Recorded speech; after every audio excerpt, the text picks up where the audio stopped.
Él se pegó un tiro para volverse, Ah. porque estuvo en Malvinas. Mm. Eso en el ámbito de defender la patria o de un militar o hasta de un concreto, para eso, para Ahora eso me es acu- traiciones. Claro, no me acuerdo. ¿Cómo te vas a volver a pegarte allá y pelear? Mi máximo era conocer a Papo, lógicamente.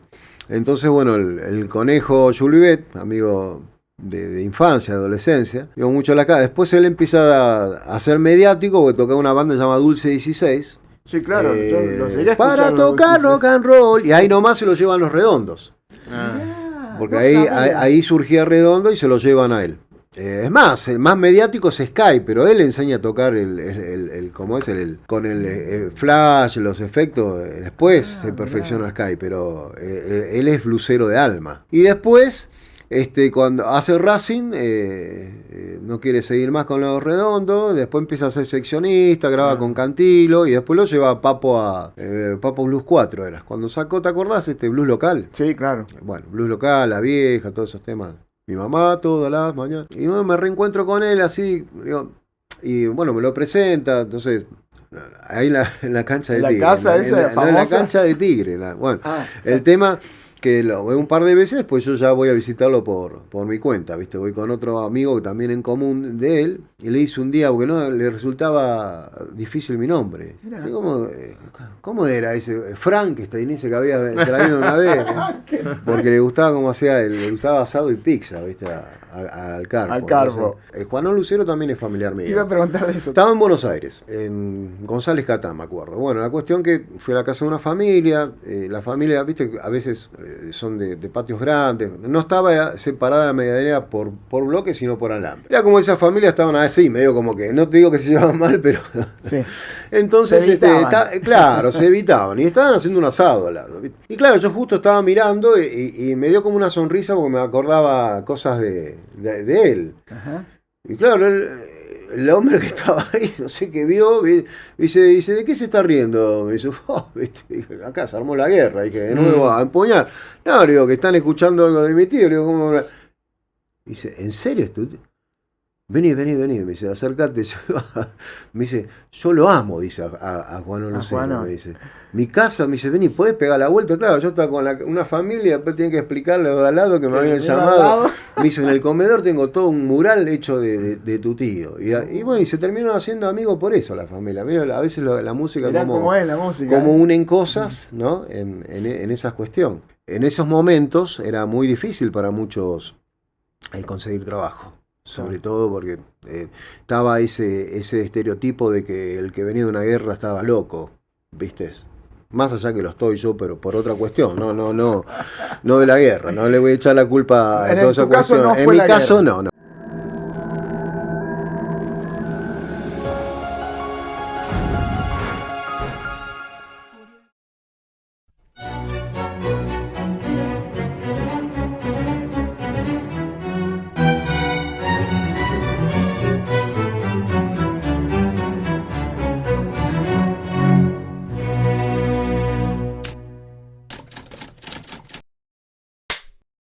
Bienvenidos, bienvenidas a un nuevo episodio de Dos Puntos, aquí en Método Laboratorio. Mi nombre es Nicolás Morente y junto a Matías García Lorrio comenzamos un nuevo episodio. ¿Cómo estás, Matías? Bienvenido. Hola, Nico, ¿cómo anda? Gracias por la invitación, como siempre. Y gracias porque usted siempre me invita cuando tenemos personajes de esos que son muy, pero muy interesantes. Y charlas interesantes para escuchar y para repreguntar y para conocer historias y personalidades que tal vez el público se empiece a familiarizar y a enganchar con este episodio. Exacto. Vos sabés que no voy a decir el nombre, eso se lo dejo a usted, pero el personaje que vamos a conocer tiene muchos viajes, Sí. muchas profesiones, o por lo menos eso parece, y miles de historias en cada una de ellas. Así que yo recomiendo vean este capítulo entero. Bueno, no sé cómo presentarlo, si como excombatiente de Malvinas, si como músico. ¿Quién es Franklin Lucero? Bienvenido. Hola, ¿qué tal? Nico y compañía. Bueno, antes que nada, gracias por haberme invitado, ¿no? El reciente vínculo que estuvimos en el Día de la Tradición. Y ahí hicimos la amistad de venir acá y bueno,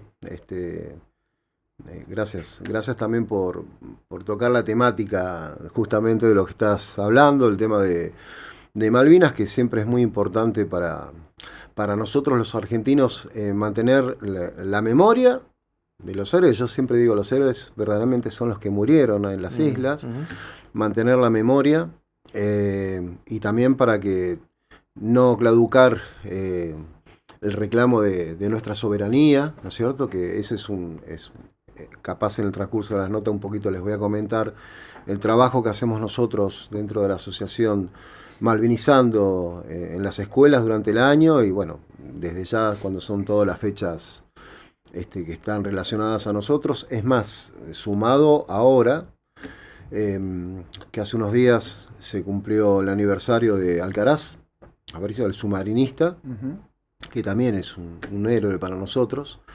Son de acá de San Luis, la familia son del Volcán y siempre, bueno, nos han invitado, nos invitan y hacemos un homenaje recordatorio también a él y a sus compañeros que fallecieron lamentablemente en el trágico hundimiento del submarino Ara San Juan, ¿no es cierto? Y así como todas esas fechas siempre estamos continuamente no bajar los brazos, aunque ya muchos grandes se van cayendo soldados, porque siempre nos vamos enterando a nivel nacional, a nivel provincial. Justamente hace una semana murió un camarada, pues ya van pasando los años, lógicamente por distintos motivos de salud, que eso es una cuestión que uno nunca sabe. Pero bueno, vamos transmitiendo siempre a todas las generaciones, y lo importante es ver cómo prestan atención en la escuela. A mí me llama muchísimo la atención los niños, cómo cuando llega esa fecha, cómo se entusiasman, cómo nos esperan, cómo paramos para que nos hagan una rueda de preguntas, y eso está bárbaro, porque seguramente detrás de ahí están los profesores, ¿no? Que son como sus segundos padres, que van también transmitiendo un poco todo este tema de la causa, y bueno, es una forma de que tampoco quede en el olvido. Eso es lo más importante. Que para mí fue una contención muy grande relacionado con la música, ¿no? Me estás comentando el tema de la música. Bueno, para mí fue fundamental. Hay muchos que se caen psicológicamente por cuestiones, porque aparte sumado en esa época lo que pasó, también fue una época también de crisis social y económica, como venimos últimamente, lamentablemente, en Argentina desde varias décadas. Entonces, en esos momentos era muy difícil para muchos conseguir trabajo. Sobre todo porque estaba ese estereotipo de que el que venía de una guerra estaba loco, ¿viste? Más allá que lo estoy yo, pero por otra cuestión, no de la guerra, no le voy a echar la culpa a toda esa cuestión. En mi caso no, pero había ese estereotipo de cuestiones, y claro, mucha gente lo ha padecido, y bueno, entonces uno va tomando decisiones, y a mí me pasó con la música de que, bueno, yo nací acá en San Luis, ¿no es cierto? Y después, por temas familiares, nos fuimos a vivir a Buenos Aires. Tuve la bendición de vivir mucho tiempo, como les decía, al lado del Flaco Spinetta, que bueno, es palabras mayor, y veía ese entorno porque, de la camada de esos que se juntaban. Nosotros éramos mucho más chicos, pero íbamos con 3 más, que de ahí salió otro músico mediático, que después si quieren lo nombramos, y nosotros sabíamos que le gustaban los bizcochitos de grasa, entonces comprábamos bizcochitos de grasa donde él compraba, que había 2 o 3 panaderías, pero él iba exclusivamente a una, y entonces él sacaba ahí un mantel, y nosotros le decíamos, nos tirás unas notas, y él era una persona con una luz, un ser, y era el Flaco Spinetta. Por eso digo yo, a veces los grandes son grandes porque son realmente humildes. Para ser muy grande tenés que tener una cierta humildad, porque he conocido muchos del ambiente que por ahí no todos son de la misma manera, ¿no? Y el Flaco tenía esa particularidad, ¿no es cierto?, de transmitir, de un ser de luz excepcional. Y estamos hablando de una época que él ya había pasado por su vida Pescado Rabioso, Almendra, estaba en Espinita Jade, que fue una época más yacera, claro, más digamos elaborado lo que estaba haciendo, pero era el Flaco. Pero tenía esa sencillez tan grande por lo menos con nosotros en el barrio, ¿viste? Como si fuera uno más, ¿no? que de eso se trata también un poquito la vida, ¿no? Por eso digo, las grandes personas, ahora lamentablemente, antes de ayer, la triste noticia de acá, que para mí también fue un maestro, que yo llegué a vivir con él, aprendí un montón, que creo que fue el músico más relevante de acá de la provincia de San Luis, Sergio Muriel, el maestro Muriel, ya con 82 años, también una trayectoria. Él es de Villa Mercedes, en realidad nació en Buenos Aires y se había criado en Villa Mercedes, después casi toda su vida vivió en Europa, se codeó con varios grandes, un músico docente, seccionista, que acá, bueno, la mayoría de los músicos de San Luis han interactuado con él, y bueno, ayer la triste noticia que también se fue, también era un grande, o fue un grande de verdad.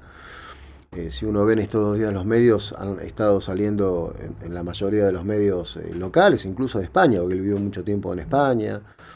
Y eso es lo que pasa a veces, ¿no? Las personas así se nos van por ahí a veces. Y recién tocaste muchos temas, la verdad que es difícil empezar a ahondar, pero ¿quién es Franklin Lucero? Digo, porque es un nombre que si lo googleás, que los chicos hoy googlean, trae historia a San Luis y trae historia de peronismo. Seguro. A mí me da mucha gracia con ese tema porque a algunos les resulta medio complicado decir Franklin, porque suena medio como a foráneo, ¿no es cierto? Sí. Ahora voy a contar una pequeña anécdota con Papo de eso. Sí, es como una especie de portación de apellido. Fue un poco como homenaje a mi tío abuelo, que bueno, fue ministro de guerra de Perón, allá en el año 55, ¿no es cierto? Muy conocido de esa época y bueno, un gran fiel a la causa para esa época, donde también una etapa histórica bastante complicada, ¿no? Con el tema del golpe del 55, así que bueno, llevo el honor de tener ese nombre y el apellido, así que fue un poquito. Pero traes un poco de la historia, digo, más allá de ser tío abuelo, digo, había vínculo, digo. Sí, lo que pasa es que, bueno, yo, digamos, casi toda mi familia, una tendencia de que eran militares, aunque yo fui un poquito la oveja negra. Yo, en realidad, me metí en la Marina porque yo tenía 2 pasiones, que eran la música y navegar. Mira. Entonces, no elegí el momento indicado, seguramente. Me gustaba, yo tenía un ídolo musical y otro que no era musical, que era Jacques Cousteau. Jacques Cousteau, me identifiqué mucho por él porque él, durante la guerra en Francia, estamos hablando de un ozonógrafo, claro, investigador. Entonces, durante la guerra en Francia, cuando terminó la Segunda Guerra Mundial, él, para solventarse toda la carrera y hacer todos los estudios científicos que hizo, lo hacía con empresas privadas sacando a flote los tanques hundidos. Así empezó. Con eso se fue bancando hasta que, bueno, se hizo profesional, formó su propia área de investigación con el famoso Calypso, claro, que iban a navegar. Y yo siempre de chico me gustaba el mar, me gustaba todo relacionado a la vida del mar y todas esas cosas. Y claro, en la época que era muy complicado porque acá el único, primero, buque oceanográfico depende de la Marina de Guerra. Siempre fue así, tengo entendido que sigue siendo así. Entonces, qué mejor, después tenía la opción de ir a estudiar oceanografía, la carrera en Mar del Plata. Claro. Pero era una cuestión, y qué mejor, yo decía, vamos al hueso, me meto en la Marina y va a ser más fácil toda esa cuestión. O sea que tu intención no era ser un marino militar, sino un investigador. Exacto. Por ese lado fue un poquito el tema. Y bueno, me enteré que estaba dentro digamos, del cuadro de suboficiales, esa especialidad. Era un curso donde era muy difícil. Tenías que tener un promedio 10 para entrar, porque estaba separado oceanografía, meteorología e hidrografía. Después venía otro que era complicado, que era electrónica, y el resto ya era más accesible, pero para entrar tenías que... Así que me acuerdo que me preparé muchísimo para eso, y bueno, ahí cuando tuve la suerte de aprobar, ahí ingresó y bueno, empezó otra etapa de mi vida, que a la vez paralela, porque aparte de las profesiones, yo pude haber sido jugador profesional de River. Mira. Yo hice las divisiones inferiores, iba muy chico, ya casi en una época diferente. Hoy, en la novena, ya los equipos europeos te van a ver. Claro. En esa época estaba a punto de jugar en tercera. Estamos hablando de tercera, que hoy ya tercera ya ni existe. Sí, ya no, están sí. vendidos. Ya. Sí, porque son 17, 18 años. Y de la camada de Chino Tapia. Mirá. Porque Tapia, muchos recuerdan que jugó en Boca, pero él salió Claro, de, en realidad es de las River, divisiones empezó en River. inferiores Claro. con Pando, que fue un gran formador de divisiones de River durante 3 décadas, sacó 4 décadas, sacó un montón de jugadores. Y yo, al margen de mis primos, porque yo los quiero como primos, yo soy de Boca. Mirá. Pero ¿cuál era el problema? Que yo vivía a cuadras de la cancha de River. Por eso el flaco fanático del Betis. Oh, no te voy a decir, un día me veo con la camiseta de Boca. Nene, dice, vos estás loco, ¿cómo estás viviendo acá con esa camiseta? Me dice. Pero así de esa forma, viste, muy angelical. Y yo me ponía, era inconsciente, porque estaba la estación de Núñez cerca, y había un lugar que se llama La Carbonera, que le decían La Carbonera porque paraban los trenes de carga de carbón. Entonces cuando arrancaban siempre tiraban carbón y no era, vos no corrías al fútbol sobre pasto, eras cuando caías, le decían La Carbonera. Y pasaban los trenes, no los de carga, sino los de pasajeros, la Mitre, línea Mitre, que va de Tigre a Retiro.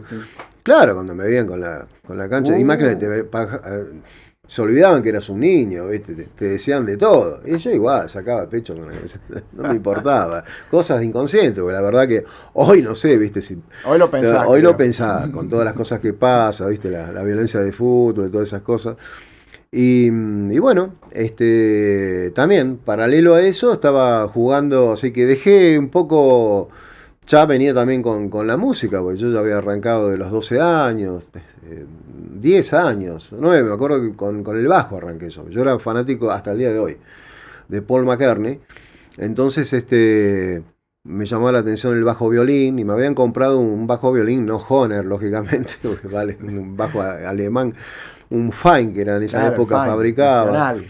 Y tocaba el bajo. Pero como me gustaba cantar, entonces me resultaba en ese momento difícil. Después con el tiempo lo desarrollé, pero me resultaba difícil cantar y le veía más sentido a la guitarra, cantar y acompañar. McCartney lo hacía con los Beatles porque lo acompañaban otros, pero tocar el bajo y cantar es medio... Solo era como... Es como yo traer un bajo acá. Es raro, es raro. Entonces, bueno, ahí empecé con mis pasos con la música. Bueno, la música también tuvo una historia, porque mi abuela... a la vez fue pionera de poner academias de peluquería en la zona de Tigre y San Fernando. Llegó a tener 3 peluquerías, 2 academias. Y ella le gustaba mucho el tango, era profesora de tango, estaba el jazz. Y creo que por ahí me contaban anécdotas que cuando iba al viejo casino de Tigre, Era un hotel, ¿no? Era un hotel, que estuvo mucho tiempo cerrado y lo volvieron de nuevo. Ahí iba a buscar Alemán. Mirá, gran pianista de jazz. No, guitarrista de jazz. Perdón, guitarrista. Guitarrista de jazz, sí, chaqueño. Iba a buscar Alemán. Entonces, claro, cuando yo lo primero que escuchaba eran justamente discos de tango. A mí me empezó a gustar la música más por ese lado, por el tango, por el jazz, porque no tenía todavía el arraigo, ya me había ido de acá, como muchos crecen acá, y por ahí uno es más de la tonada, de la música cuyana o del folclore. De grande me empezó a gustar. Aparte que es lindo y también sentí pertenencia y me empecé también a identificar con el folclore. Pero en ese momento era tango, jazz, blusero, imagínate, aparte tenía varios en el mismo barrio de ese palo, entonces era un poco que estaban en esa línea. Así que ahí fueron mis primeros pasos. Y aparte que también, vos fíjate que ahora no existían los celulares, no existía, hoy tenés para afinar una aplicación, Claro. Es más, sin comprarte el afinador. El afinador, si vas a comprar, sí, conseguí, tampoco casi que existía, así que el afinador de esa época nuestra era levantar el tubo del teléfono negro, los teléfonos negros, el tono 440 y a partir de ahí empezar a afinar. Esa era la escuela nuestra. Y después sacar canciones, bueno, si venías Dios me dio esa bendición de tener un oído, de decir, esa nota es esta y poner y sacar, pero escuchaba los discos en los Winco, en un Winco viejo que hasta hace un par de años lo tuve, después no sé qué pasó una muda, con los surcos en el medio, porque Claro. se ponía, y ahí escuchaba los discos de jazz, los Beatles me fascinaron de entrada, y era poner la púa y hasta no sacar, a veces un tema que era que estaba separado por esos surcos, ¿no es cierto? Lo gastaba, porque Sí. imagínate 70 hasta que no sacaba el tema y Claro, hasta que no lo sacabas. esa obsesión. ¿Y esa época qué años estamos hablando? Y estamos Sí. hablando, Para situar Yo nací, a la en el, audiencia. nací en el 63, Ajá. un 31 de mayo en el 63, acá en la provincia de San Luis. Pero a partir de los 5 años, ya 4 o 5 años, vivimos en Buenos Aires, hice toda la primaria. Volví acá a San Luis, hice 2 años de industrial, 1 año y medio. Me llevé un montón de materias, volví a Buenos Aires, después me pasé a Nacional, incompleté el secundario. El secundario era una cuenta pendiente que tenía. Y después de grande, con relación al estudio, digo, bueno, estaba esa posibilidad de que si vos eras mayor de edad, que siempre estuvo, podías estudiar de noche. Claro. Y la fui dejando, y es más, arranqué una carrera universitaria sin haber terminado por una cuestión de edad. Y iba bien, porque hice como 2 o 3 carreras que en ninguna las terminé, pero de todas fui bien. Y de grande dije, bueno, cuenta pendiente, me anoté en esas cuestiones acá cuando ya estaba viviendo acá en San Luis, me regresé en el 2009. Pues después mi vida siguió, fui viajando, hice un montón de cosas, hasta que decidí venirme y estar los últimos años con mi viejo, cerca de mi padre, de la mayoría que me había quedado acá, de familiares, ¿no? Y ahí empecé un poquito a meterme seguir en lo que yo estaba, con la diferencia de la base de que ya venía yo con mi historia de otros lados, ¿no? Aunque, estamos hablando con el tema de la música, yo en el año 76, estando acá en San Luis, 75 para adelante, 76, antes estaba en Buenos Aires, me animo a decir que fui uno de los primeros pioneros del rock. Sí, vos es que te quería preguntar de eso porque yo conozco, por mi edad, a los que creo que eran los pioneros, pero a lo mejor vos me podés ilustrar de Sí, otro... lo que pasa es que, mira, yo hace poquito hicieron como una entrega... Sí, un encuentro de 50 años. Yo me enojé un poquito con ese tema. Me enojé con ese tema porque si bien algunos que estuvieron, que eran los que andaban conmigo, estuvieron acá, nunca salieron de San Luis, estaban bien, y se han olvidado de muchos. De muchos que por ahí, en el caso de algunos que no está, como ser, bueno, el Pichi vino después de los años 80. Claro, acá. claro, sí, sí. No, pero yo te estoy hablando del rock de San Luis, arranca en los 50, 60. Hay mucha historia que en los pueblos, vos te vas en el pueblo, había bandas de rock. Mirá. Acá en la ciudad, por esa época, yo estaba el Negro Hormiga, Claro. Roque, cariñosamente el Negro Hormiga, que hace un par de años se jubiló en imprenta, batero de acá. Bueno, él fue parte de la primera banda de rock acá que armó, que fue Tiburcio, después cambió de formato, y de los que hacían rock pesado. Claro. Yo te estoy hablando de los que se tiraron a hacer rock. Yo me acuerdo que fue 2 años antes de entrar. Claro, estoy hablando del 77, 3 años antes. Yo tenía el pelo, yo no lo dejaba muy largo, lo tenía más bien tipo rolinga, como dicen los chicos hoy. Claro. Pero tenía hasta acá. Sí, sí, él era un personaje.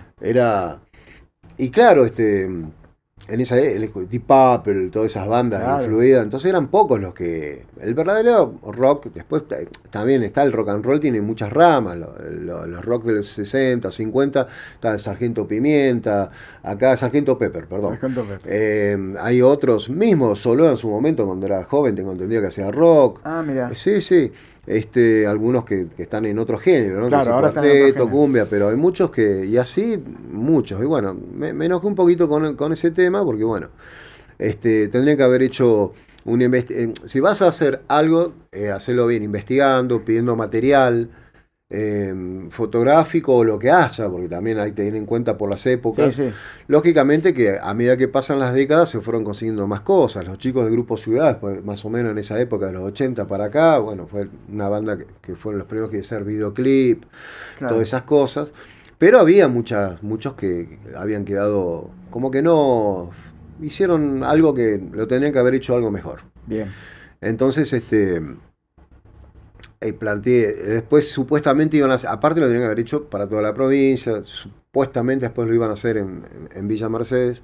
Al final no se hizo porque aparte Villa Mercedes también es muy rica en historia, o sea, en músicos ni hablar, porque hay unos músicos tremendos, de hecho en Buenos Aires cuando dicen las 100 guitarras, en Villa Mercedes, es un lugar donde, y aparte porque están acá en la zona de Cuyo, están las mejores guitarras de tonada, cuyano, están acá en zona de Cuyo, San Luis, San Juan Mendoza, pero sobre todo San Luis. Voy a contar una anécdota. Juanón Lucero también es familiar mío. Te iba a preguntar de eso también. Sí, Juanón Lucero estaba en Buenos Aires, en González Catán, me acuerdo. Bueno, la cuestión que fui a la casa de una familia, la familia, viste, a veces son de patios grandes, no estaba separada la medianera por bloques, sino por alambre. Y era al lado de la familia, viste, como allá más, un poco, no es como al interior, viste, la gente...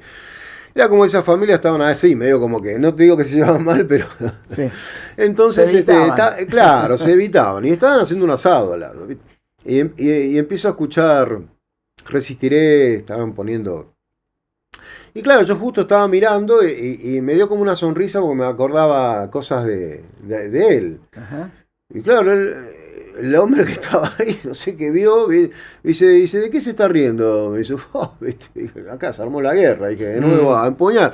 No, le digo, que están escuchando algo de mi tío, le digo, ¿cómo? Dice, ¿en serio esto? Vení, me dice, acércate. Me dice, yo lo amo, dice a Juan Lucero, me dice. Mi casa, me dice, vení, ¿podés pegar la vuelta? Claro, yo estaba con una familia, después tenía que explicarle de al lado que me habían llamado. Me dice, en el comedor tengo todo un mural hecho de tu tío. Y bueno, y se terminaron haciendo amigos por eso la familia. Mira, a veces la música cómo es la música, como unen cosas, ¿no? En esa cuestión. Es increíble. Pero yo en esas épocas, volviendo un poquito para atrás, tenía otras influencias, digamos, claro, ¿no? Y con relación a esto que estábamos hablando de la historia, bueno, eso, que por ahí se podría haber hecho un poquito mejor. Yo en su momento quise hacer un programa acá, porque justamente al tener los contactos de mi amigo de Oliver, che, me pasás un par de cosas, sí, tomá, te mando a Alejandro Lerner, Fabiana Cantilo, bla, todos los que vos... Y tenía todo ahí, es más, me había comunicado con ellos, tenía ganas de hacer un programa de televisión como lo que hacía en su momento, no sé si te acordás, Sebato. No. Bueno, acá, hace unos años atrás, él también es parte de la historia del rock, él formó una banda de acá, era media punk, pero fue conductor de un programa llamado La Púa. Ah, mira. Y era muy vista acá, porque fue el que mejor difundió el tema del rock, las bandas under de acá. El chico después murió de cáncer, hace unos años atrás, joven. Bueno, ese cuando era niño, yo casi le salvé la vida, vivía enfrente de mí. El papá es el que es el director del Teatro del TEA, una cosa así.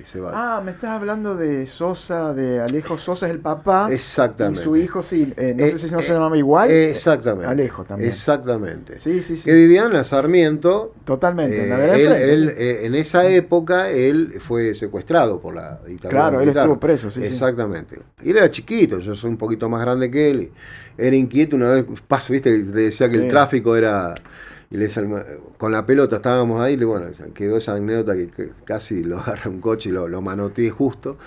Y bueno, quería hacer un formato así bien presentado, como claro, tiene que ser. Vos haces algo investigativo que vas a contar sobre la historia, algo lo tenés que hacer bien hecho, digamos, ¿no? Y no se dio, lamentablemente tengo esa cuota pendiente porque tengo la posibilidad de tener el vínculo con muchos de esos artistas, que muchos conocí y otros, y ya más o menos había tirado la línea, me había, sí, no hay drama, lógicamente que había que hacerse cargo también de que vengan, que paren en un hotel, toda una estructura, infraestructura, pero la mayoría, y bueno, no se dio.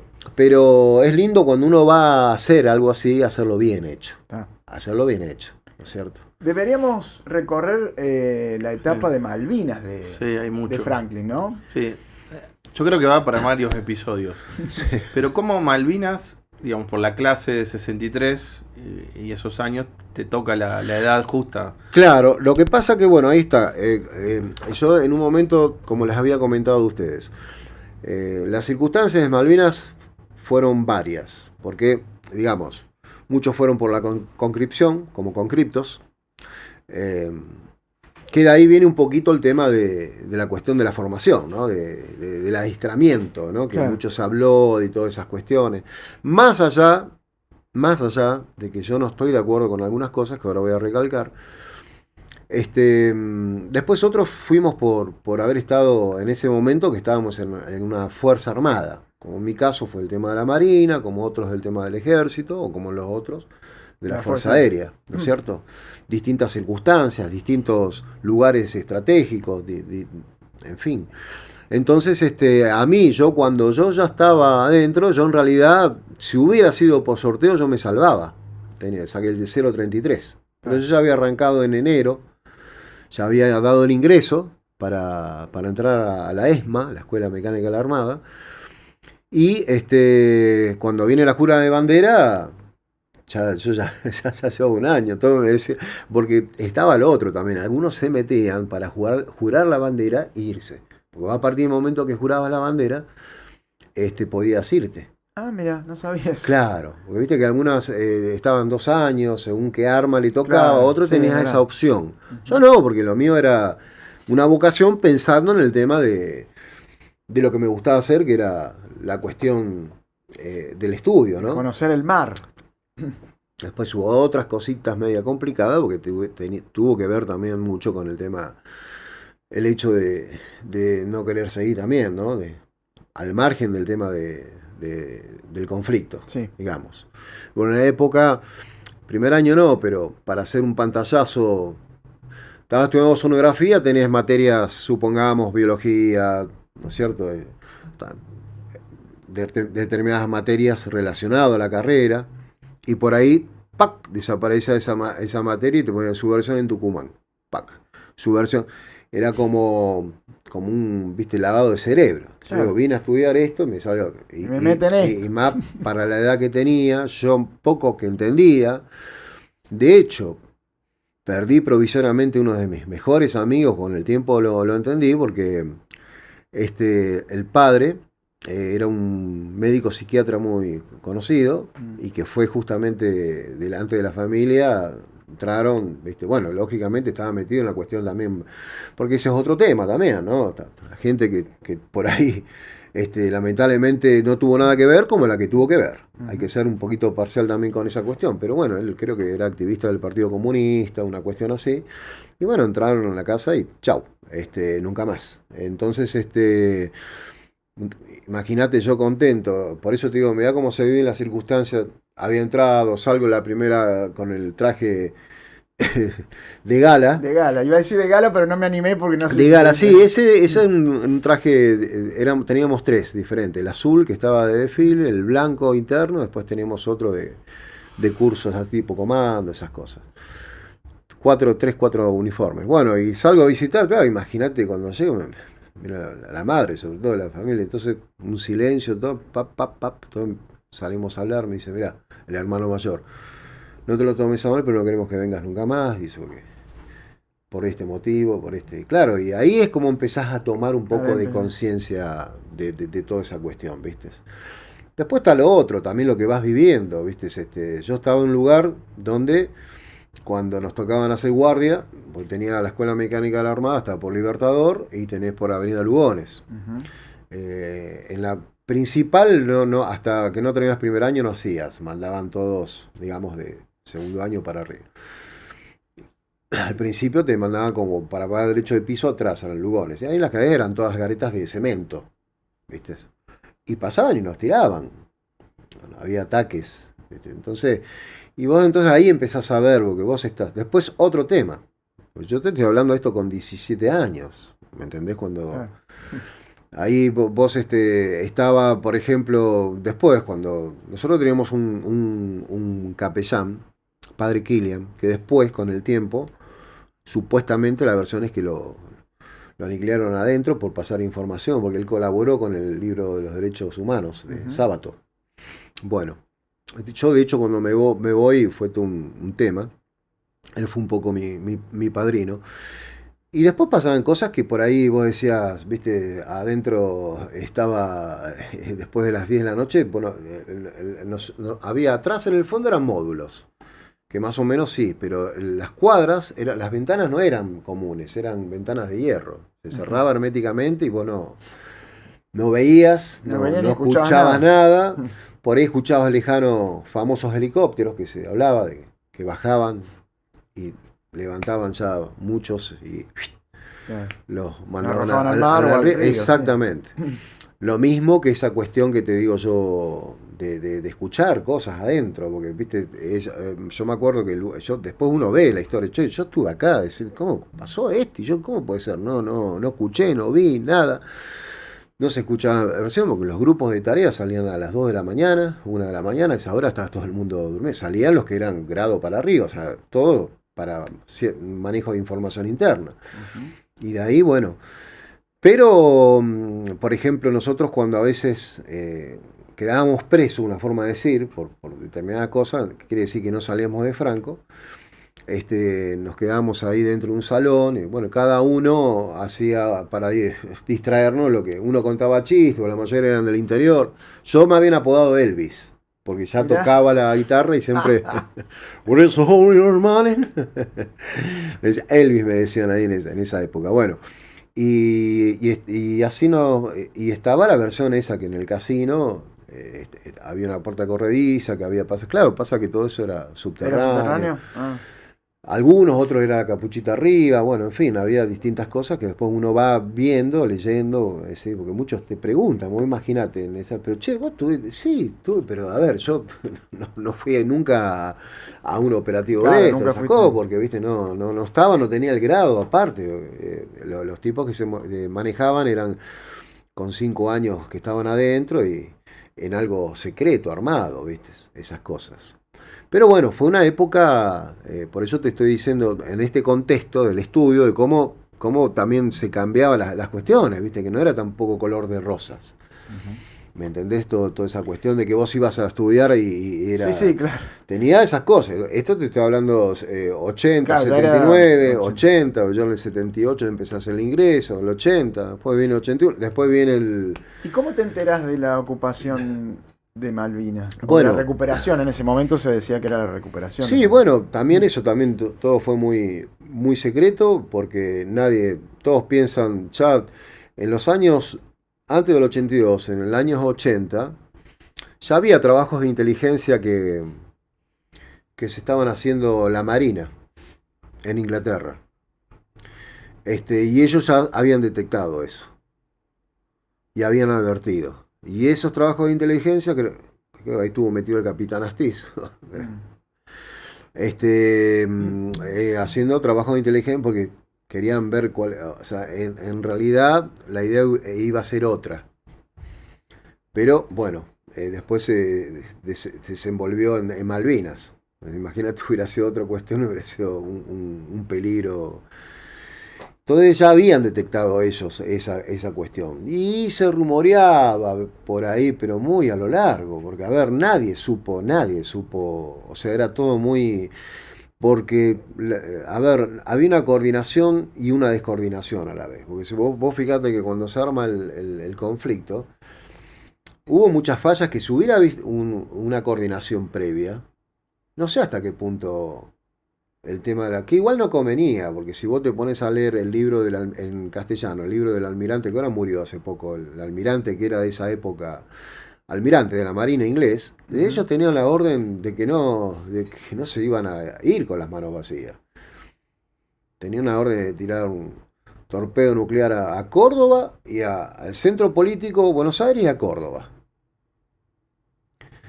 Y si lo chequean, fíjense en el libro del almirante, no estoy hablando de Moore, el que hizo firmar, el que firmó con Menéndez. Conocemos por la foto con Menéndez. No. Es el almirante, que ellos tenían la orden porque la estaban pasando mal.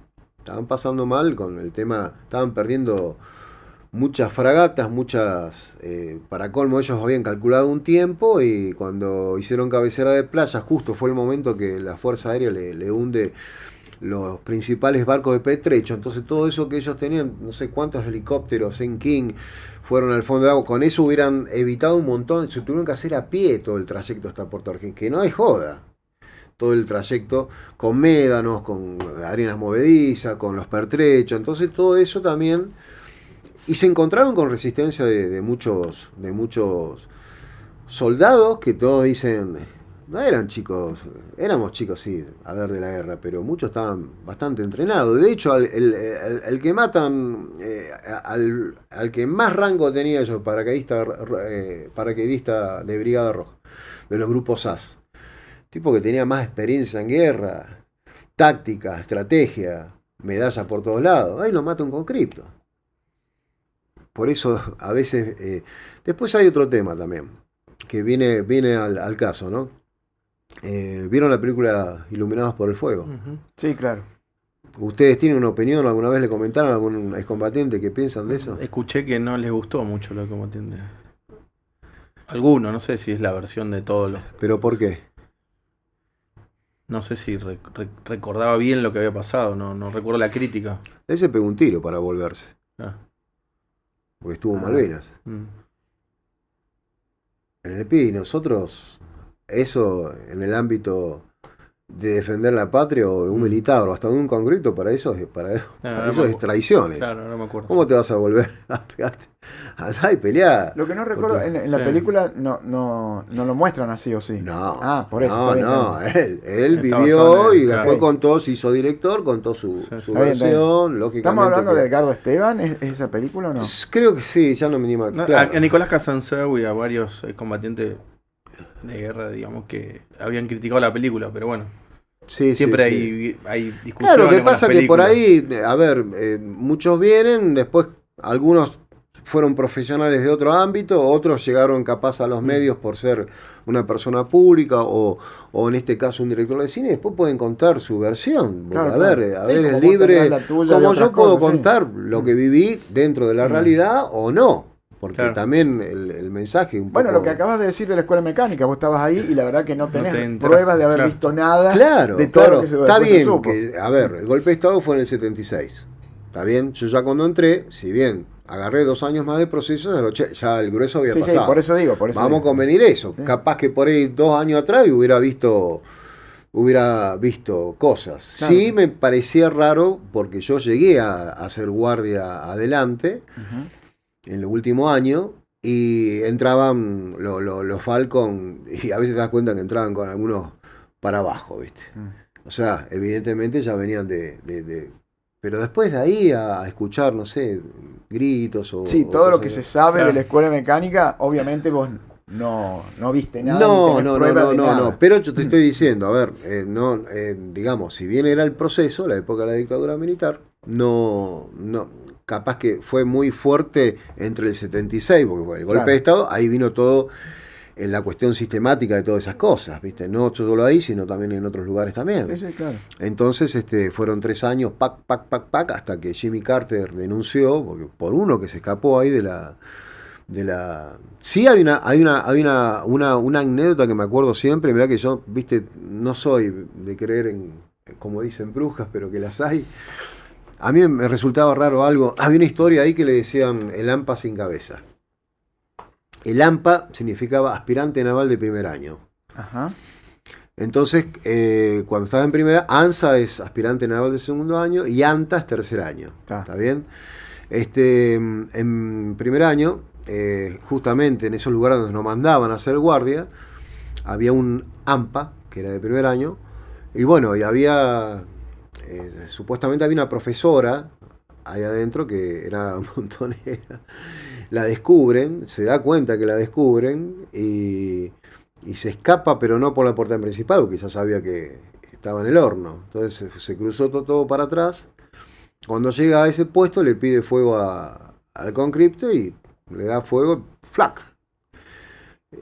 Le quedó la cabeza media colgando, ¿viste? No del todo, pero le pusieron sin cabeza, ahora te digo por qué. Y saltó el rejado y bueno, después de ahí, ¡pac! Justo la ametrallaron. Así terminó una de tantas historias. Eso sí, no es contado, que eso fue en el 77. Y quedó la historia esa de Lampa sin cabeza, que es cuando había guardia imaginaria, que siempre a la noche uno se quedaba de guardia, aparecía y desfila. Aparecía como una sombra sin cabeza. Mirá. Y se escuchaba izquierdo, derecho, izquierdo, izquierdo, derecho, como que desfilaba en ese trayecto, porque era a la altura de donde a él lo habían...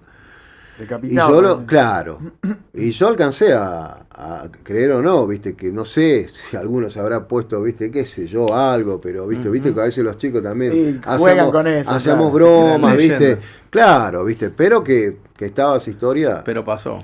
pero pasó O sea, el el hecho hecho fue real. real, El hecho fue real claro. y Y después después quedó la leyenda quedó esa. esa mitología que no sé si hasta el año, porque yo cuando me fui, pasaron unos años, lo iba a visitar al capellán, porque tengo un recuerdo siempre muy, muy lindo de él me protegió bastante. Además, tuve un enojo que yo me tuve que quedar preso, elegí quedarme en la iglesia. Y como me gustaba la música, él sabía, me dejaba... Y él se olvida, se va y me deja encerrado 2 días, porque él se iba los viernes y venía los lunes. Y yo había tenido un conflicto entonces no salía ni loco, porque había con uno de cuarto año, estaban las cosas medias picantes.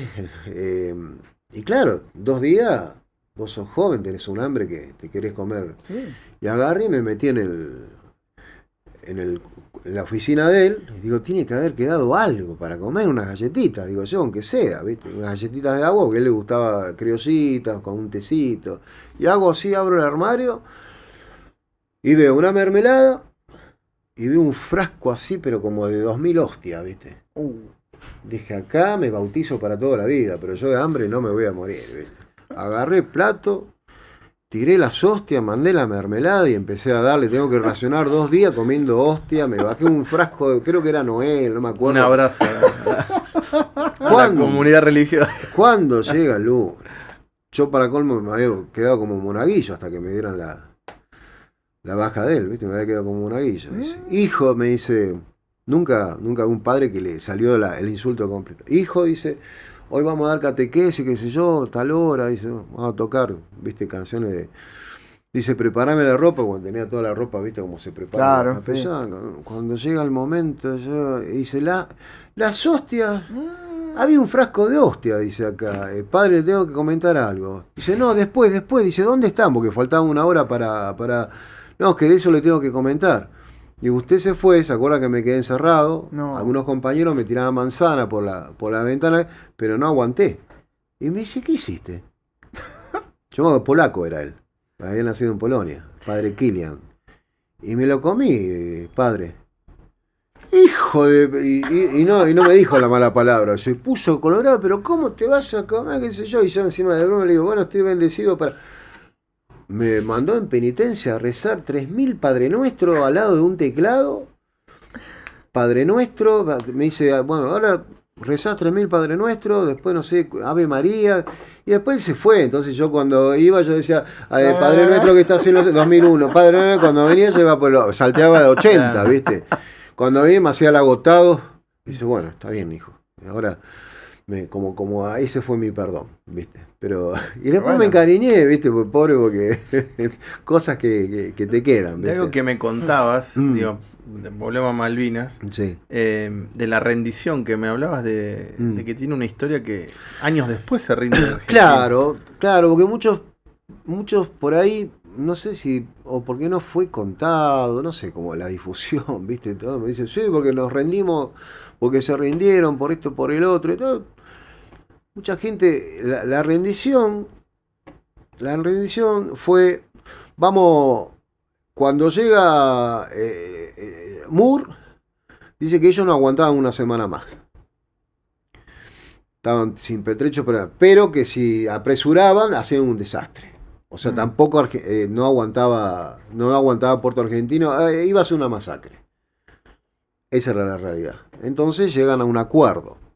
Para no ser como una derrota para honores militar. Claro. Lógicamente que Menéndez estaba impecable, ¿viste? Sí, yo recuerdo esa foto y él parece estaba que recién impecable, llegaba. eso es lo que le llamó la atención. Y este venía de combatir Sí, con venía los sucio. cosas. Acá los que combatieron, bueno, Seneislin, Rick, cosas se tiraban al lado de los soldados. Seneislin, y sobre todo por lo que yo tengo conocimiento con muchos que estuvieron con él, ¿viste? Que iba al pie de cañón.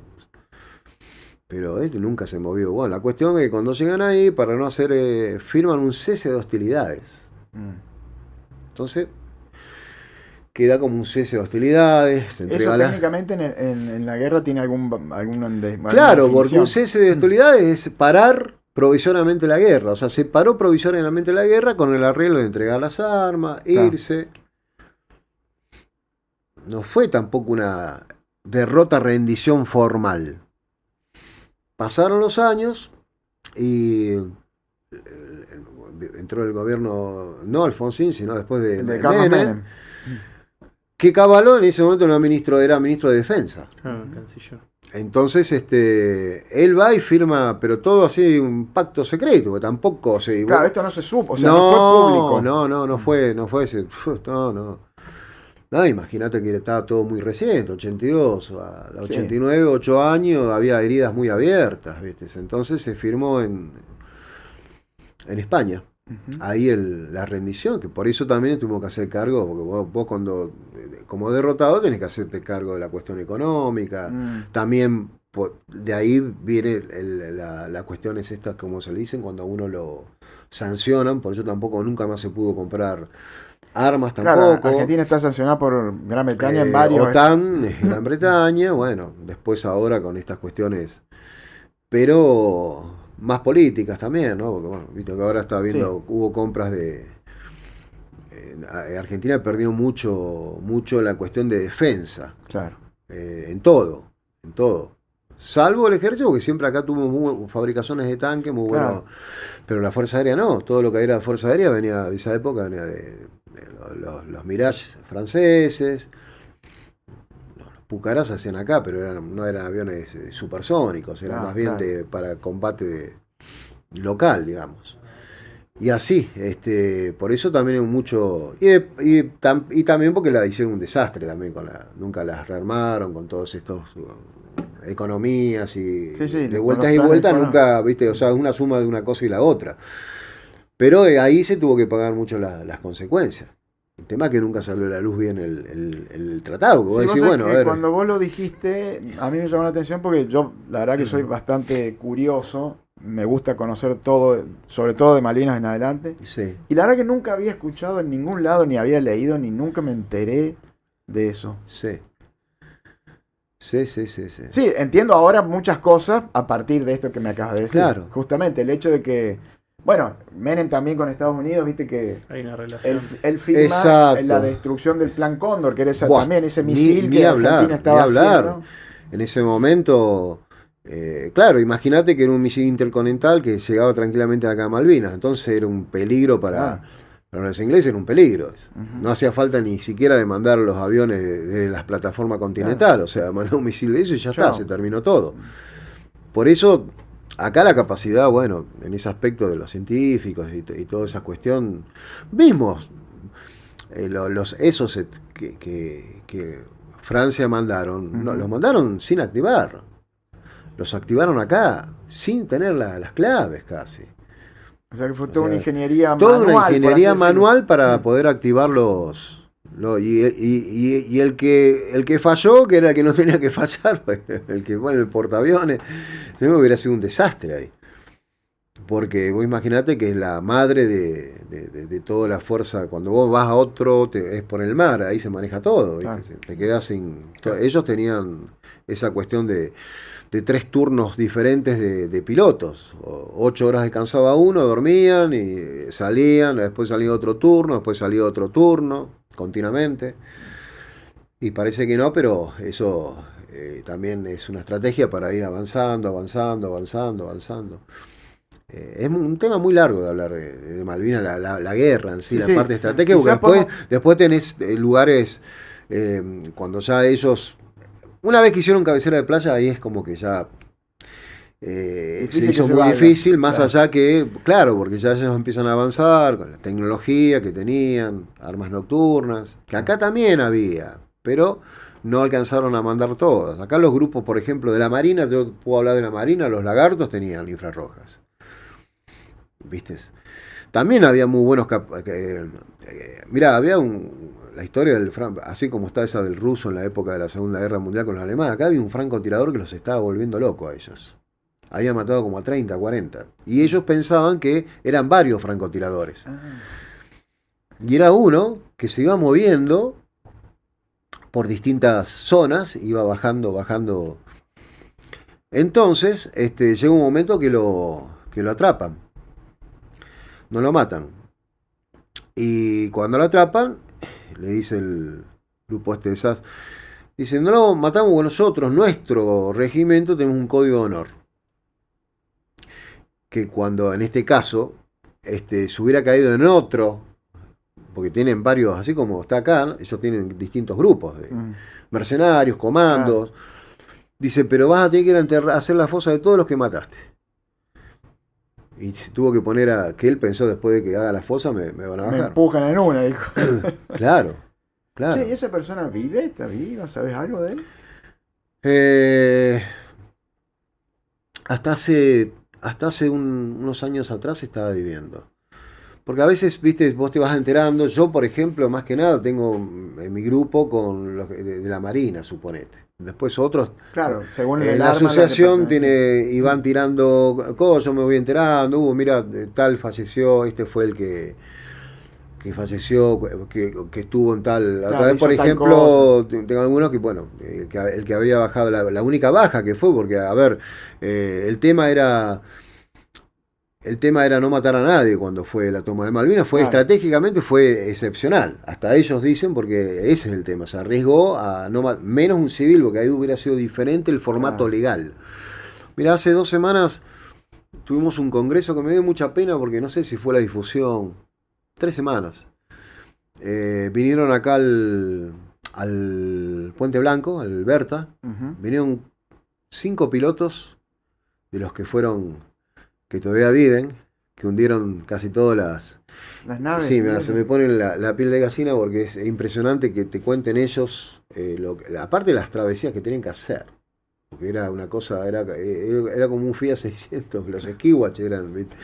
Al lado de los C-Harry que tenían ellos. Y después incluso la equivocación, está Pedro Morán, que este hombre era quien lo formó a muchos de esos pilotos y aparte desactivaba las bombas. Y tuvo, por error, la Fuerza Aérea le tira una bomba a un buque argentino. Mirá. No sé si ustedes lo sabían. Eso creo vi un documental, claro, creo que vi sobre eso.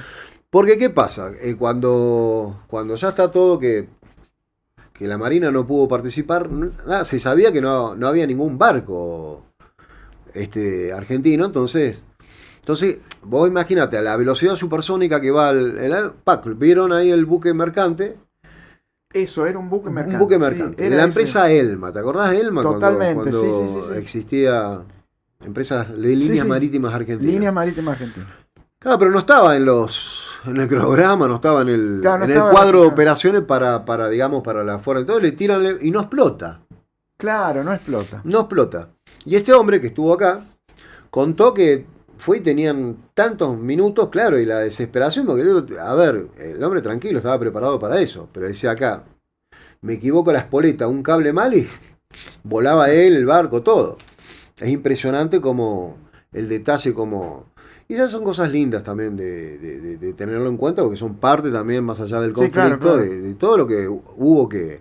Como así también está en la historia esa de una lancha de la prefectura naval, que bajó un Harry, vos decís, como con una ametralladora 55, que lo alcanzó y eran 2 o 3, y cuando vieron que bajaron se fueron.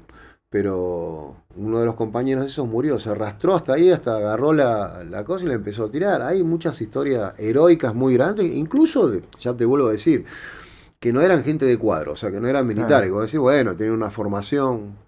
Muchos con cripto. Por eso cuando victimizan, yo digo, en alguna cuestión que dicen, no, bueno, los chicos... La verdad que cuando uno está, cuando ya estás ahí, ya no sos un chico, pasás a envejecer.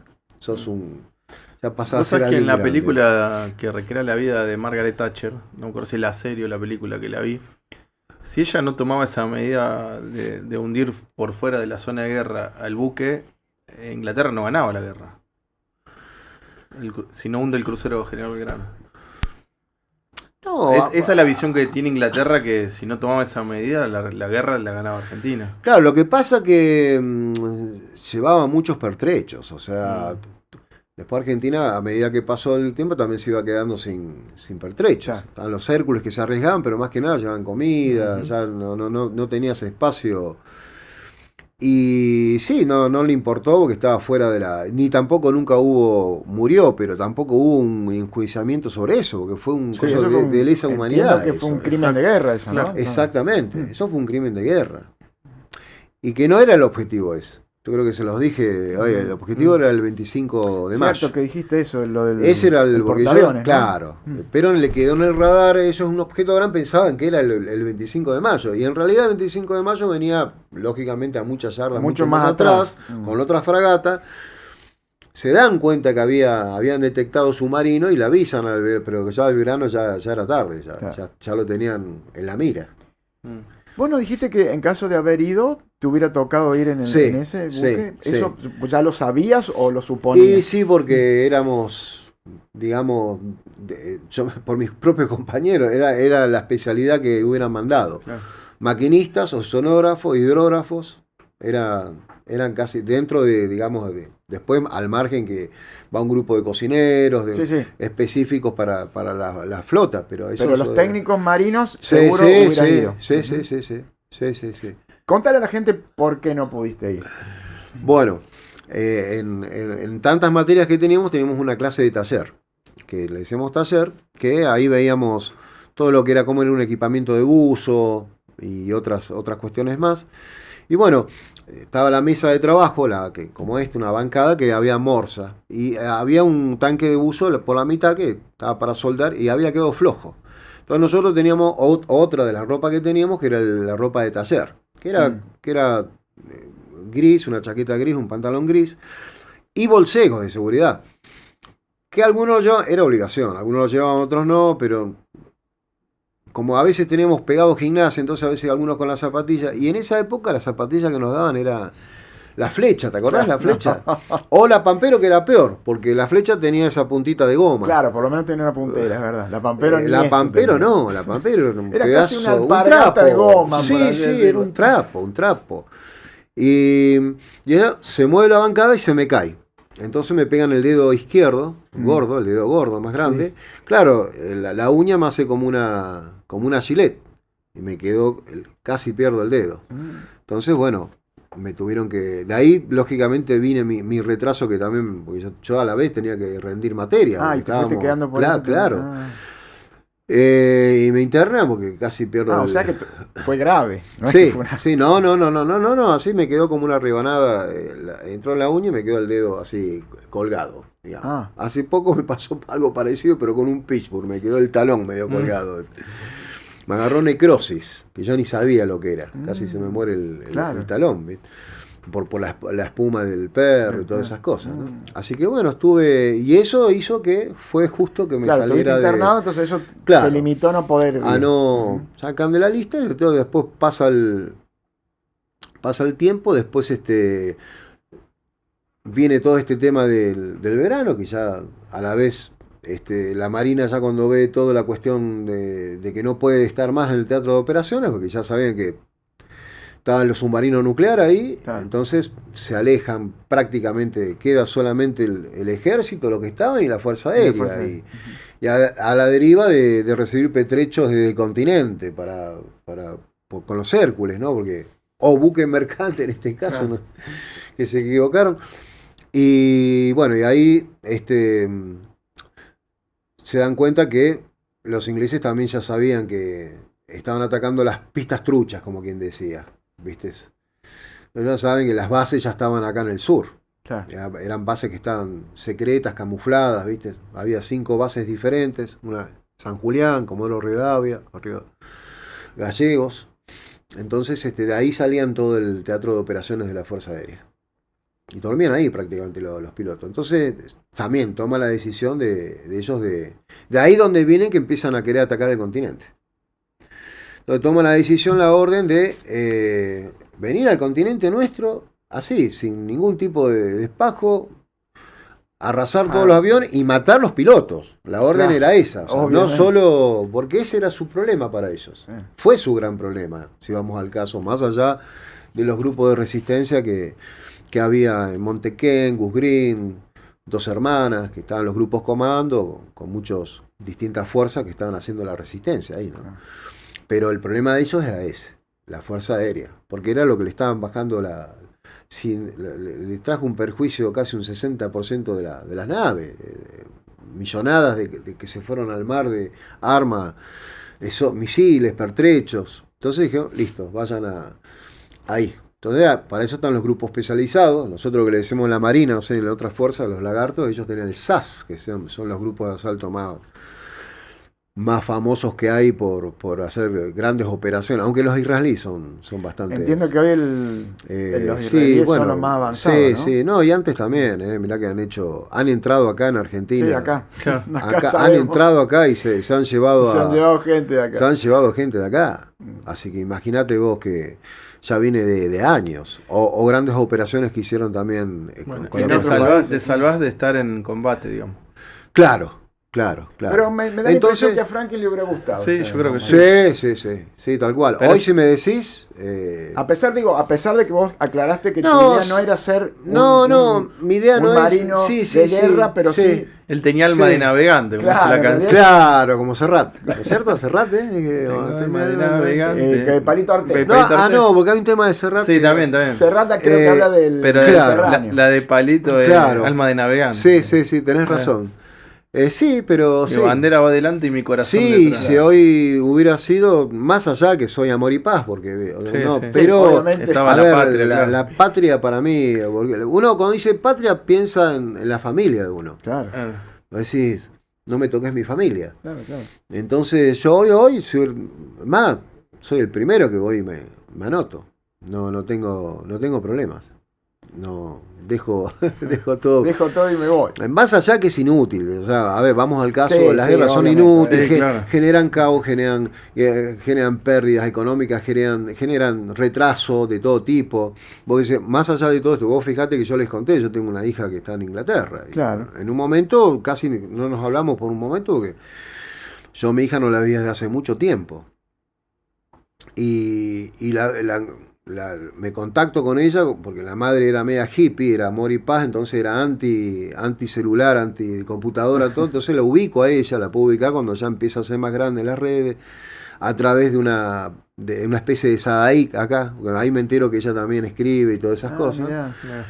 Y empezamos bien la relación hasta que un día mandando el Face veo una foto de ella en Holanda con una bandera de Inglaterra besando y con No. Se cortó la relación por un año. Y después entendí qué culpa tiene ella si ni siquiera nació acá, no sabe los arraigos, pero viste, uno... Y a uno le cuesta. Viste, me fueron costando muchas cosas con eso, viste. Con algunas cosas, porque si vos vas al caso, por ejemplo, amo los Beatles, son ingleses, ¿está bien? Aunque no todos. Uno es escocés, me parece. Está bien, pero separás. Bueno, hablando de los Beatles, lo podremos escuchar a Franklin. Yo te prometo, vamos a hacer otro episodio. Sí, te vamos a invitar otro día. Es largo el tema. Hablemos bien de para hablar de guerra, Malvinas, pero hablaste de Papo, hablaste de Spinetta, tenemos que ir cerrando este episodio. Pero una anécdota de ellos y conozcamos un poco tu obra musical, que es muy linda, yo la escuché y es muy buena. Gracias. Bueno, por ejemplo, con mi máximo era conocer a Papo, lógicamente. Entonces, bueno, el conejo Juliet, amigo de infancia, de adolescencia, siempre fue muy apegado a él porque se parece un poco a la historia mía. Él lo crió la abuela de él. Y él nació en Costa Rica, no nació acá. Claro, la madre era azafata, no sé, tuvo una historia. Entonces éramos... mucho a la cara. Después él empieza a ser mediático porque tocaba una banda llamada Dulce 16. Sí, claro. Para tocar rock and roll. Y ahí nomás se lo llevan los Redondos. Porque ahí surgía Redondo y se lo llevan a él. Es más, el más mediático es Sky, pero él enseña a tocar con el flash, los efectos. Después se perfecciona Sky, pero él es blusero de alma, ¿viste? Tenemos la escuela del blues con el conejo. Bueno, y después, cuando hace Racing, no quiere seguir más con los Redondos, después empieza a ser seccionista, graba con Cantilo, y después lo lleva a Papo Papo Blues 4 era. Cuando sacó, ¿te acordás? Blues local. Sí, claro. Bueno, blues local, La Vieja, todos esos temas. Mi mamá, todas las mañanas. Bueno, y me reencuentro con él así, digo... y bueno, me lo presenta, entonces ahí en la cancha de ¿La Tigre. casa esa no, en la famosa? cancha de Tigre. Bueno, Ah, el tema que lo veo un par de veces, después yo ya voy a visitarlo por mi cuenta, ¿viste? Voy con otro amigo que también en común de él, y le hice un día, porque no le resultaba difícil mi nombre, Fran. mirá. Sí, ¿cómo era ese Frankenstein ese que había traído una vez? Porque le gustaba como hacía, le gustaba asado y pizza, ¿viste? Al Carpo. Al Carpo. Entonces, y bueno, esas anécdotas, ¿viste? De ir, zapar. Por eso tuve esa bendición, ¿viste? ¿Pudiste tocar con él? Pude zapar un par de veces, tocar. Bueno, el Flaco fue un poco mi maestro, que me enseñó un montón de notas. Y después, bueno, después con algunos otros también no tan conocidos, pero que son más, viste, del under del jazz y todo ese tema. Yo cuando estaba como es los aniversarios de Oscar Alemán, Sí. siempre se hacía en la casa del Chaco, Ay, porque él nació en el Chaco. No sé si ahora estos años, sabes que estaba en Buenos Aires, hacía, y ahí íbamos con muchos yaceros, viste, conocidos, también hacer cada uno tocaba un temita de él. Ajá. ¿Viste? Experiencias lindas que te da la vida, ¿viste? Y a mí yo siempre me gustó mucho componer. Debo tener como 200, 300 temas que nunca los volqué, pero después dije, lo voy a dejar, a plasmar en un disco. Entonces acá formamos una banda con los chicos que se llamó La Gastronómica Band Blues.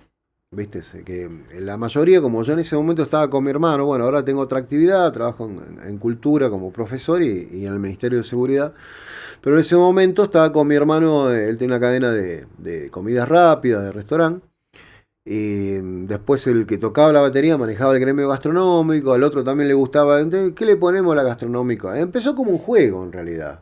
Empezó como un juego porque tenemos la sala de ensayo ahí todo montado, no tenemos que ir a ningún lado. Había equipamientos. Y de ese juego, digo, che, pero no, a ver, hagamos tema. Y yo no tengo, y dice, bueno, yo tengo un par, ¿viste? Y ahí, tenías 200. claro, le digo, a ver, ahí empezamos como un juego, empezamos, bueno, hicimos un material, salimos a tocar, la gente le gustó, mucha aceptación, y de ahí, bueno, salió la posibilidad de grabar el disco acá en la Casa de la Música, Ujú. que es más, fuimos a grabarlo en pleno pandemia. Tuvimos esa bendición por los contactos de ese momento, lógicamente con los cuidados que había que tener, porque nos abrieron la Casa de la Música exclusivamente grabar, mirá. nos pusieron, porque ahí tenés un hotel, tenés el mismo Casa de la Música, dormíamos arriba, entonces bueno, yo con el guitarrista, el otro guitarrista dormíamos en una habitación y el otro en otra habitación. Después a la mañana el personal de comida ya nos tenía la comida hecha. A la noche no, pero nos dejaban la llave y cocinábamos nosotros, porque éramos todos cocineros. Si hay algo que podían Así hacer, cocinar. era cocinar. No había hostias. Así que una vez me acuerdo que hice una pizza casi la mitad de esta mesa, porque tenían unos hornos gigantes, ¿viste? Entonces hice así y quedó pizza para el personal de ahí, y la pasamos lindo. Y tuvimos la bendición del el que fue el productor. Trabajó una época con Teresa Parodi, con La Renga, creo, con Los Redondos, tenía mucha experiencia. Palena, Gustavo Palena, muy conocido en el ambiente, muy capo, y él un poco como que ahí me puse a pensar que una cosa es tocar tus temas en crudo y otra cosa es cuando vos no me cambió lógicamente, pero sí algunos detalles cuando tenés un gran productor. Por eso pensaba, los Beatles fueron los Beatles que tuvieron también un gran productor. Exactamente. George Martin, y a pesar que cuando no lo tuvieron más fue a partir del 65-66, un poco como que McCartney tomó fue un poco él, pero así todo hicieron lo que hicieron, ¿no? Si no tenés un gran productor detrás, y estamos, bueno, hablando en esa época, grababan canales de 4, acá la Casa de San Luis, yo creo que debe ser la más importante después de Estados Unidos acá en Latinoamérica. Sí. Han venido a grabar mucha gente de afuera, muchos artistas de acá a nivel nacional, locales. Uh-huh. Es un espectáculo la Casa de la Música. Tenés todo lo mejor de lo mejor. Y los profesionales que están ahí. Y bueno, tuvimos la suerte de plasmar alguna de tu obra. Vamos con dos temas para cerrar y denle me gusta sí, y a por compartir. Favor, me gusta este. Bueno, en esa época, ya les vuelvo a decir, era rock y blues. ahora, como les decía, estoy este año entrante a grabar un disco de folclore. Todos muy bien. con temas míos. Muy bien. Y después va a seguir uno de jazz. Uno de San Luis muy lindo. Vamos recorriendo. Y sí, porque hay que actualizar el cancionero folclórico. Viste que está como... Sí. Se ha sí, quedado sí. en 20, 30 años y no avanzó más. Sí. Le han hecho muchas innovaciones también. Pero Eso, digo, nuevas canciones faltan, me parece. Sí, para salir un poquito de lo... Vamos a ubicarnos esto. Dale, tranquilo. Vamos a correr esto acá.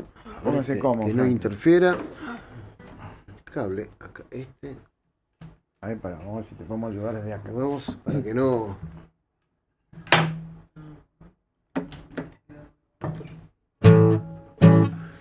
Suena como va la...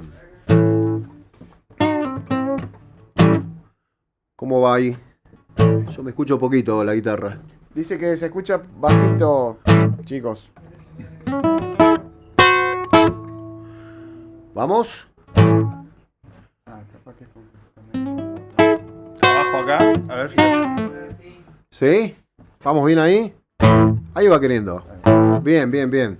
Bueno, todos los temas tienen un motivo. Este tema justamente se lo hice para Paul McCartney. Ah, muy bien. Tiene que ver porque cuando vino por primera vez acá, lo fui a ver, pensé que no iba a venir nunca más. Estoy hablando del año 94. Perdí un trabajo que no me autorizaban y fue muy emocionante y toda la letra se relaciona un poquito Con más. ese episodio. Sí. Esa loca manera Beatles de tocar, se llama el tema. Vamos.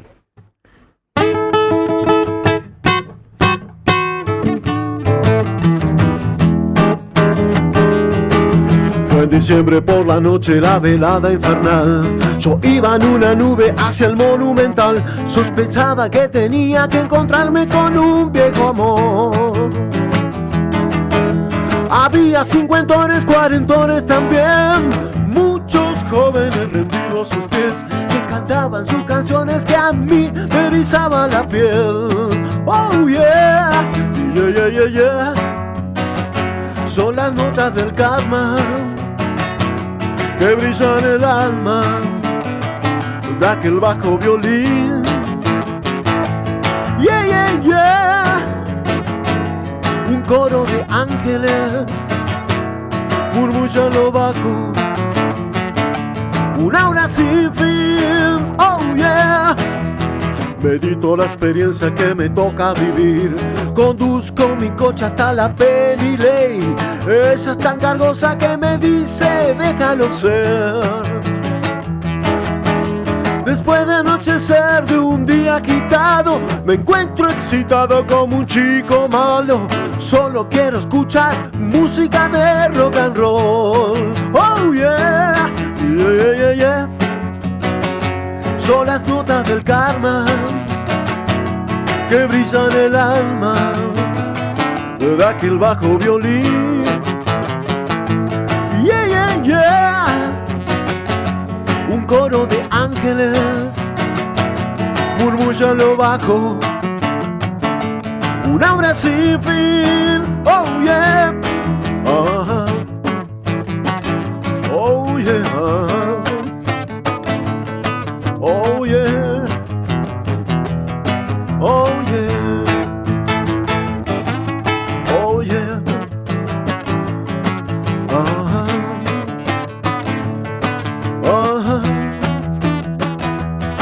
Oh yeah.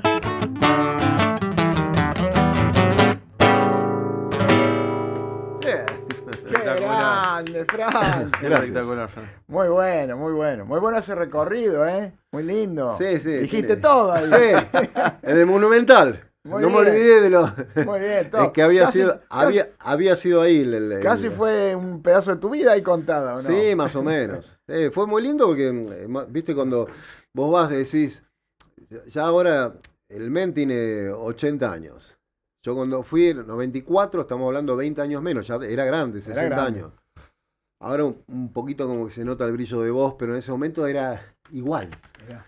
Era, vos decías, cerraba los ojos y Y eran los estabas Beatles. ahí, Y era estabas otra ahí. banda que él tenía porque todavía estaba la mujer de él, que después falleció Ah, de yo te iba a cáncer. decir, cuando él vino la primera vez estaba todavía Estaba Linda. la mujer, Linda McKerney. Sí. Mirá. Y era otra banda, no es la banda que ahora tiene. Ahora tiene otra. Tiene otra que, fíjate vos, que hace como 15, 20 años que están, tocaron más que con los Beatles. Él tocó más con esta banda que con los tenés Beatles. razón. Músico seccionista de la Gran 7, ¿no? Claro. Uno de los mejores. Claro, a McCartney le ha pasado todo eso ya. Sí, que ha sí. dado tantas vueltas. Exactamente, exactamente. Y fue emocionante entrar y ver la 4 generaciones. Ver saltar al abuelo, al padre, al nieto, al nietito. hijo y cantar las canciones. Entonces, a mí me soltó un lagrimón, fue una emoción muy grande. Y pensé que nunca más lo iba a ver. Después pasaron 20 años y todavía sigue Y tocando. sí, va a venir Es un legado, es como los Stones, ¿viste? Así que Claro. bueno, digo, tenía que hacerle una una canción. canción, perfecto. Y esta canción estaba circulando mucho en México. Y justo nos querían invitar para ir para allá, pues vino el tema de la pandemia Ay, y no se pudiste cortó. ir. Además, creo que falleció de COVID. Oh. Todo un tema. Y quedó ahí, pero quedó ahí como un legado. Me divierto. Le podemos pedir otra. Le ¿no? ponemos una más para Una más cerrar. para Sí. despedirnos. Y nos despedimos, pero esto Eh, es un punto suspensivo. Sí, Sí. la vamos a Sí. continuar, la vamos a continuar. Inclusive podemos meter con método literario Sí, también, todo, también. todo el tema. ¿Quieren que haga algo de lo que iba a hacer? Que canta el tema que le hice a San Luis. Dale, me Sí, encantó, por me favor, encantó. por favor. Escúchenlo porque Sí. es muy bueno. Se va Que es, bien. es un adelanto de lo que voy a hacer en el folclore, ¿no? Perfecto. Pero esto está escrito hace mucho tiempo. Le puse desarraigo porque no estaba viviendo acá y extrañaba y quería hacerle una canción a mi provincia. Uno nunca, por más que haya vivido mucho tiempo afuera y se me haya pegado, porque todos me dicen, esto lo digo algo rápido, dicen, bueno, sos de San Luis, sos porteño. Puede ser, le digo, yo soy más puntano que Pringles, le digo. Epa. Y ahí me juegan apuestas, digo, dale, poné primero la plata, Y después- documento, plata, venga, canjier, digo. Pero eso uno es como la patria, ¿viste? No se olvida nunca. Y le hice esta bonita canción que tenía mucho que ver con cómo yo siento la provincia y cómo la sentía viviendo el desapego cuando uno está afuera, ¿no? Bien.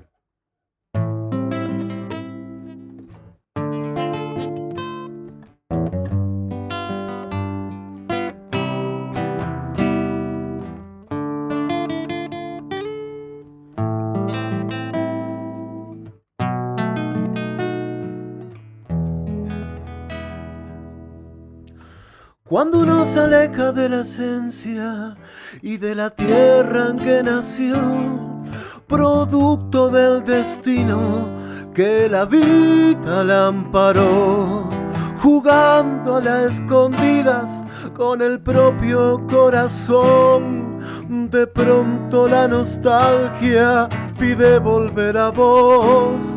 De repente me palpitan las ansias de llegar, me excitan esas sierras que se parecen empezar, la quebrada de los cóndores, la furia del volcán, el santo del trapiche, su mirada angelical.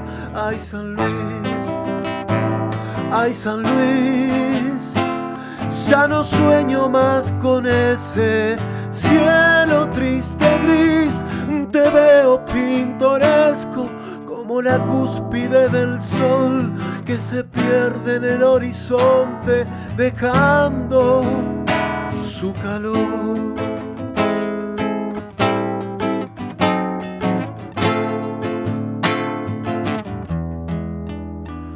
Cuando uno se aleja de la esencia y de la tierra en que nació, producto del destino que la vida la amparó, jugando a las escondidas con el propio corazón, de pronto la nostalgia pide volver a vos. De repente me palpitan las ansias de llegar, me excitan esas sierras que se parecen empezar, la quebrada de los cóndores, la furia del volcán, el santo del trapiche, su mirada angelical. Ay, San Luis, ay, San Luis, ya no sueño más con ese cielo triste gris. Te veo pintoresco como como la cúspide del sol que se pierde en el horizonte dejando su calor.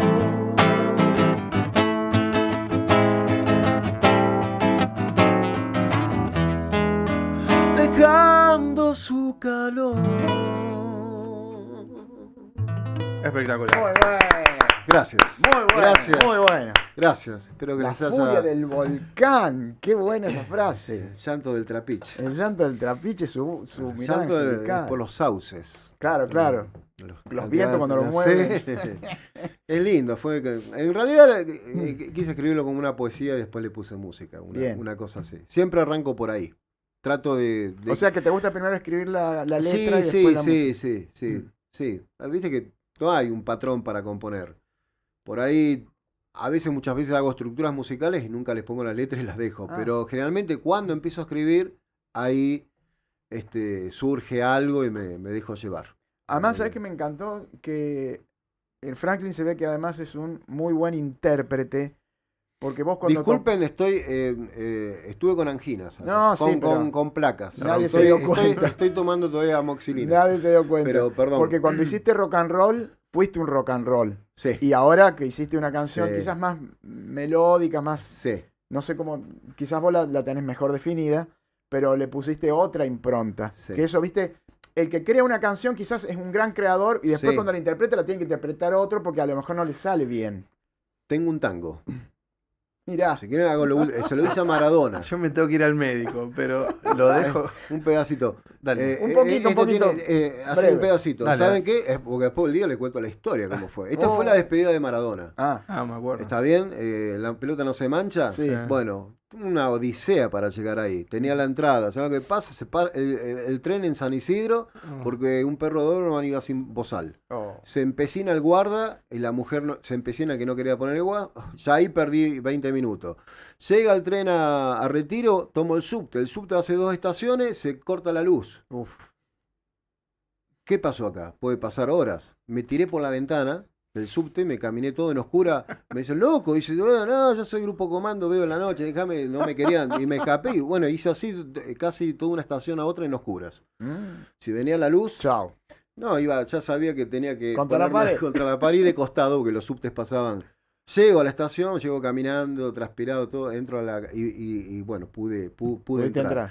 Salgo después de que termina el evento, me agarró una nostalgia, porque era la que no se veía más después, ¿no? Y me metí en un bar, en una época, no sé si ustedes sabían, cuando ganaba Boca, hace muchos años atrás, ibas a una pizzería y te regalaban 2 porciones. Mirá.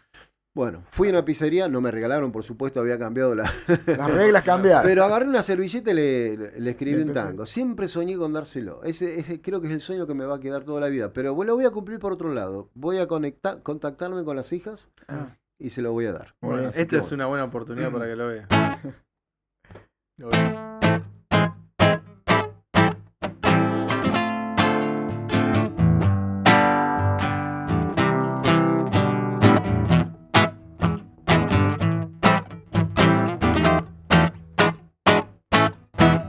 Hoy es domingo por la tarde, Maradona ya no juega, se parece una novela de ciencia ficción. Sus amagues fantasmales, los pases de un artista que salen desde el fondo del propio corazón. Entre baldosas, potreros y vitrinas, de Brasil a la Argentina, de Europa hasta Hong Kong, si hasta en Sudáfrica en un rincón está su foto. Y esto no es moco, porque él es el mejor. Maradona, la gente te proclama en los estadios. Sin tu zurda se sienten tan extraños que da nostalgia y ganas de llorar. Maradona, la gente te proclama en los estadios. Sin tu zurda se sienten tan extraños que da nostalgia y ganas de llorar. Hoy es domingo por la tarde, Maradona ya no juega, se parece una novela de ciencia ficción. Sus amagues fantasmales, los pases de un artista que salen desde el fondo del propio corazón. entre baldosas, potreros y vitrinas, de Brasil a la Argentina, de Europa hasta Hong Kong. Si hasta en Sudáfrica en un rincón está su foto, y esto no es moco porque él es el mejor. ¡Qué grande! Espectacular. Muy bueno, Gracias, un muy pedacito. bueno, muy bueno. Felicitaciones. Muy bueno, Franklin.